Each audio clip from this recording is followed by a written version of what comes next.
Income tax act लगाने वाला है तीसरी आंख, तो बच के रहिए। कुछ भी कहीं भी अगर रिकॉर्ड आपका है, चाहे इलेक्ट्रॉनिक फॉर्म में है, तो होशियार हो जाइए। हेलो दोस्तों, इनकम टैक्स का नाम आते ही हमको लगने लग जाता है अब पता नहीं कौन सा ऐसा चेंज आने वाला है जिससे हमारी जेब में डाका पड़ने वाला है। सरकार के खर्चे टैक्स से चलते हैं, बिल्कुल हाँ, तो सरकार इनकम टैक्स में ऐसे बदलाव करती रहती है जिससे उसकी इनकम भी बढ़े। इनकम टैक्स के लिए जो एक्ट था 1961 का एक्ट था, लगभग 65 साल बाद इसमें कुछ खास बदलाव किए जा रहे हैं। और ये बदलाव करने के लिए आपको मालूम है कि पार्लियामेंट में बिल पेश करना पड़ता है। 13 फरवरी को ये बिल पेश कर दिया गया है। दोस्तों, इससे पहले हम वीडियो में आगे बढ़े, अगर अभी तक आपने चैनल सब्सक्राइब नहीं किया तो प्लीज़ चैनल सब्सक्राइब कर लिए, क्योंकि इस तरह के वीडियो के नोटिफिकेशन तभी आपको मिल पाएंगे जिससे आप दुनिया में, देश में जो भी कुछ हो रहा है वो अच्छी जानकारियाँ बहुत कम समय में सटीक आपको मिल पाएँ। चलिए चलते हैं वीडियो की ओर।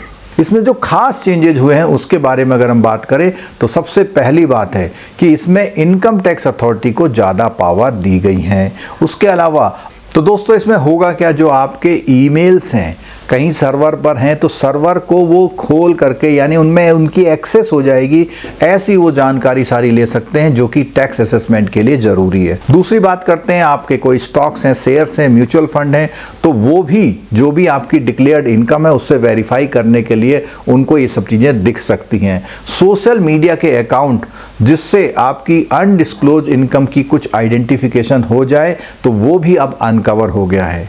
जहां पर भी आपने डिजिटल सर्वर में कुछ रखा हुआ है तो उसकी भी एक्सेस अब उनके पास आ जाएगी। दोस्तों, अगर बात करें ऐसी कि सब जानकारी उनके पास आ जाएगी तो इसमें जो है कुछ कंसर्न भी है, कुछ क्रिटिसिज्म भी आया है।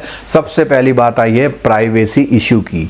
तो अब जब पर्सनल डिजिटल स्पेस में आपने कुछ रखा हुआ है वो सब इनकम टैक्स अथॉरिटी अब वो करेंगे, तो इसमें ये माना जा रहा है कि आपकी प्राइवेसी में इन्वेजन यानी घुसपैठ हो रही है और इसमें क्या है, पावर का मिसयूज किया जा रहा है। उसके अलावा पोटेंशियल हरासमेंट, अब जब इतनी सारी पावर्स आ जाएंगी तो हो सकता है कि आपको कोई इंडिविजुअल्स को हैरेस किया जाए, स्पेशली विदाउट स्ट्रिंजेंट सेफगार्ड। दोस्तों, अब जानते हैं कि 1961 के जो पुराना वाला एक्ट था उसके 132 सेक्शन में कौन सी पावर पहले से ग्रांटेड थी। तो उसमें जो थी टैक्स ऑफिशियल्स जो होते थे उनको पावर थी इंटेरोगेट करने की उनके फिजिकल वेल्थ और अकाउंट बुक को, यानी कि इलेक्ट्रॉनिक रिकॉर्ड उसमें नहीं आता था पहले।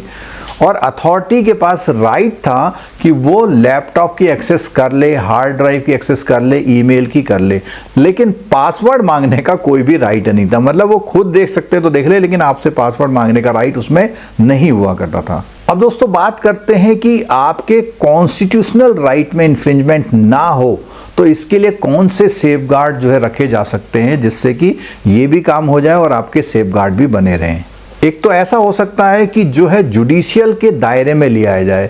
अगर वो आपके पर्सनल रिकॉर्ड को एक्सेस करना चाहता है तो उसके लिए जुडिशियल वारंट की ज़रूरत कर दी जाए और इस मामले में क्या क्लियर एंड लीगल थ्रेशोल्ड हो इसको तय किया जाए। इसके लिए हम प्राइवेसी प्रोटेक्शन की भी बात कर सकते हैं। और प्राइवेसी प्रोटेक्शन की अगर हम बात करें तो उसमें जो इनकम टैक्स से रेलिवेंट इंफॉर्मेशन है उन्हीं के एक्सेस की लिमिट होनी चाहिए। और जो डेटा निकाला जा रहा है उसके प्रोटेक्शन के लिए बहुत स्ट्रिक्ट प्रोटोकॉल अपनाई जानी चाहिए, जिससे कि वो पर्सनल डेटा, जो इनकम टैक्स के अलावा वाला डेटा, क्योंकि जब आप ईमेल देखोगे तो हो सकता है उसमें पर्सनल डेटा भी हो। उसके अलावा जो क्लाइंट है, जो टैक्स पेयर है, उसकी कंसेंट और ट्रांसपेरेंसी भी होनी चाहिए और ये मैंडेटरीली होना चाहिए, यानी कि बिना इसके काम नहीं होना चाहिए आगे। और अगर डेटा एक्सेस की रिक्वेस्ट आती है तो इसको वो चैलेंज कर पाए अथॉरिटी को। अगर ये सब चीजें अपनाई जाती हैं तो उसके साथ एक हम बैलेंस अप्रोच रख सकते हैं कि आपका इन्वेस्टिगेशन भी हो जाए और उन लोगों की जो पर्सनल डेटा की प्राइवेसी है वो भी बनी रहे।